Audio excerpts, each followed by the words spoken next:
Revivant toutes ses aventures, allant de l'extincteur à la fiche du CAF, Mehdi passa quelques heures mouvementées. Parmi la foule d'interrogations que le panneau providentiel avait soulevées, une l'intrigua en particulier. Comment un club français pouvait-il être une association marocaine? Sur la photo, tous les visages étaient indubitablement nasrani, peau rose et yeux bleus. Et lui, plus tard, quand il saurait skier, pourrait-il en être de ce CAF mystérieux? Ou fallait-il avoir les yeux bleus? Une grande famille. Elle était accueillante, cette famille? Il alla lire l'extincteur, qui lui semblait fade maintenant. Manomètre de contrôle. Pouf. Tout au long de l'après-midi, quelques internes isolés firent leur apparition. Ceux-là venaient généralement de très loin. Oujda, Midelt, Figuig. On ne prenait aucun risque. On les envoyait largement en avance pour qu'ils soient bien là le lundi matin, moment crucial de la rentrée. Après tout, le train Oujda-Casablanca pouvait tomber en panne, ou le sebou déborder de son lit du côté de Rarb, où les tribus passaient à l'attaque. Le soir venu, il n'était que quelques-uns dans la cour à errer en petits groupes. Mehdi s'était posté à côté de l'extincteur. Il était en terrain connu, homologué NF. Personne ne pouvait lui chercher noise. Et d'ailleurs personne ne le voyait. Il était à peine plus épais que le cylindre rutilant. Vers les 8 heures, dans le crépuscule embaumé, on vit se dresser un homme devant le réfectoire, et cet homme frappa 3 coups secs dans ses mains. Les internes désœuvrés s'approchèrent. La silhouette, qui se découpait contre les lumières du réfectoire, leva le bras. Ils s'immobilisèrent. Une voix de basse, presque caverneuse, prononça lentement ces mots. « Messieurs, soyez les bienvenus en ce jour de rentrée scolaire, jour béni entre tous. » Une pause. « Je suis Dumont tout court, ni Jean, ni Pierre, ni Séphore. Dumont, c'est moi, votre surveillant, ce soir, cette nuit et demain matin. Il n'y a point de paix pour les méchants, dit l'Éternel. Je dois sans doute payer les erreurs d'un ancêtre pécamineux. Il abaissa le bras d'un geste gracieux qui se termina en invitation. La paume vers le haut, les doigts joints tendus vers le flot de lumière qui s'échappait des grandes baies vitrées.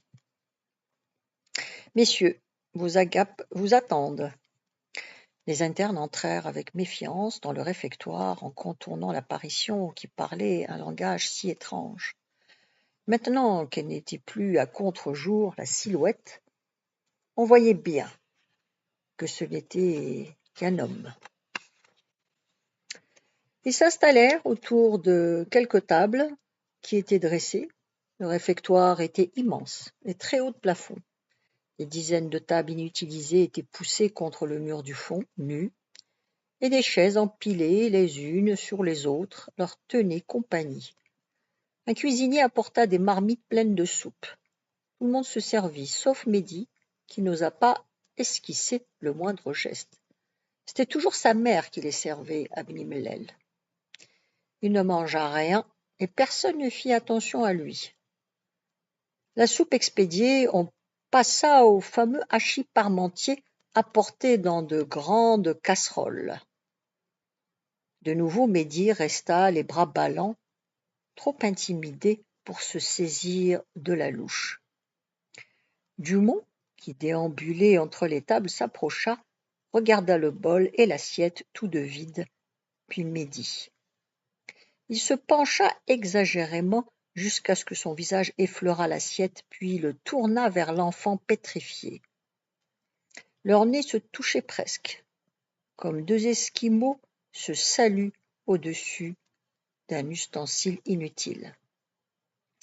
Le surveillant refit 2 ou 3 fois la même manœuvre, l'air effaré, comme s'il constatait un événement considérable. Puis, comme par enchantement, hop, son visage reprit son impassibilité initiale, et ce fut sur un ton glacial qu'il demanda : « Eh bien, on boude le frichti, mon brave ?» Mehdi ne répondit rien. C'était quoi le frichti ? Il était sûr de n'avoir jamais lu ce mot, ni dans les bandes dessinées, ni dans les vrais livres. Ça ne sonnait même pas français. Pourtant, l'homme qui le toisait avec sévérité était indubitablement français, avec ses yeux bleus clairs, sa peau rose, son bouc blond. C'est peut-être un breton, comme dans les Denigo. Le frichti, c'est la soupe des Bretons ? Dumont, constatant que l'enfant était frappé d'aphonie, s'empara de la louche, la souleva très haut à bout de bras et la plongea dans la marmite qui était restée sur la table. Il versa une rasade généreuse dans le bol de Mehdi. « Mangez, mon ami, mangez cette soupe, vous m'en direz des nouvelles, et ensuite vous prendrez du hachis. Il s'agit de se sustenter ici avant d'affronter les pentes arides du savoir. » Il leva la main. « Ces choses-là sont rudes. Il faut, pour les comprendre, avoir fait des études. Et sans calories, pas d'études. Une armée marche sur son ventre. » Mehdi, sous la menace du regard bleu, prit sa cuillère, la trempa dans le frichti et la porta à ses lèvres. Ce n'était pas mauvais. Les Bretons savent faire la cuisine, en conclut-il, content d'avoir appris au moins cela. Dumont s'éloigna de quelques pas, se campa sur ses ergots, les poings sur les hanches, et lança un sonore « Bon appétit, messieurs, ô ministre intègre !» Quelques internes se regardèrent avec étonnement, d'autres, des anciens, haussèrent les épaules en secouant la tête. Quand le surveillant se fut éloigné, le voisin de Mehdi, un garçon maigre et mélancolique, se pencha vers lui. « C'est Dumont, murmura-t-il. » Je sais déjà cela, pensa Mehdi. L'autre ajouta : Il est fou. Ah, voilà. Mehdi murmura pour dire quelque chose, pour être dans le coup, pour ne pas donner l'impression qu'il refusait la grande amitié que l'autre lui proposait en lui révélant les antécédents psychopathologiques de Dumont. Il est breton ? Le maigrelet enregistra la question, avala la cuillerée de soupe que sa bouche contenait encore, réfléchit pendant quelques instants. Il posa sa cuillère, considéra le plafond, renifla, fit la moue, émit une sorte de chuintement dubitatif, puis, las de rechercher, il demanda à son voisin : « Eh, Dumont, il est breton ? » Le voisin, sans s'arrêter de manger, fronça le sourcil, puis cracha vers une autre table à voix haute, postillonnant tout azimut. « Les Bretons, Dumont ? » Ainsi apostrophés, les 3 internes qui occupaient cette table se regardèrent interloqués l'espace d'une seconde, puis ne firent ni 2 ni 1. Ils se mirent à chanter en chœur de toute la force de leurs petits poumons. Ils ont des culs tout ronds, vive la Bretagne. Ils ont des culs tout ronds, vive les Bretons. Le surveillant, qui regardait la cour à travers les vitres, mélancolique, les bras croisés, se retourna, vif comme un chat. Son visage se transforma en masque de tragédie. Il vint vers eux, au pas de course, le sourcil en bataille, la narine frémissante.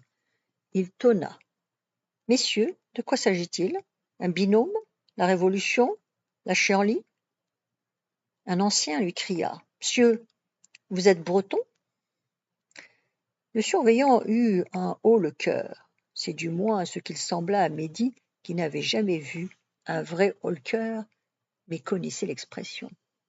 Et ce fut sur un ton pathétique qu'il s'écria: « Et qui s'intéresse donc à mon état civil, à mes gènes, à mes ancêtres? Suis-je originaire des côtes du Nord, du Morbihan? Peut-être mon ancêtre fut-il évêque de Saint-Malo? Qui le dira jamais? » « Lui !» s'écrièrent tous les internes en désignant Médie du doigt. Médie mourut là, instantanément de saisissement. Lui, qui, après la catastrophe des dindons, après la confrontation avec l'ogresse, après avoir été surpris à tailler une bavette avec des chaînes qui n'en étaient pas, pensait enfin avoir rétabli la situation, être redevenu invisible, silencieux, inodore, existant à peine, comme il sciait un boursier. Voilà qu'il se trouvait à nouveau sous les feux de la rampe, objet de l'exaspération générale. 1000 doigts tendus vers lui comme autant de poignards, tous voulant sa perte. Il mourut. Quand il ressuscita, le visage de Dumont était quasiment collé au sien. Décidément, c'était une manie. Il sentait le tabac. « C'est vous qui m'accusez d'être breton ?» Médie, tétanisé, ne bougeait pas. L'autre insista.